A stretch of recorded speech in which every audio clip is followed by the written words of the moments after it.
Party అగ్రనేత MP Rahul గాంధీకి భారీ ఊరట లభించింది. పరువు నష్టం కేసులో బెంగళూరు ప్రత్యేక కోర్టు ఆయనకు బెయిల్ మంజూరు చేసింది. 2023 కర్ణాటక అసెంబ్లీ ఎన్నికల సమయంలో బీజేపీపై రాహుల్ తీవ్ర ఆరోపణలు చేశారు. 2019-23 పాలనలో రాష్ట్రంలోని అప్పటి బీజేపీ ప్రభుత్వం పెద్ద ఎత్తున అవినీతికి పాల్పడిందని ఆయన విమర్శించారు.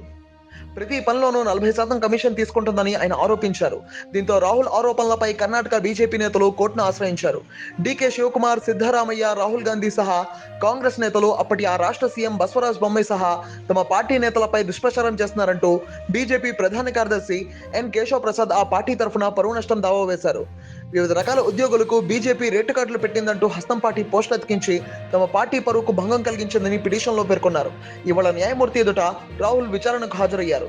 ఈ సందర్భంగా బెంగళూరు ప్రత్యేక కోర్టు రాహుల్ కు బెయిల్ మంజూరు చేసింది.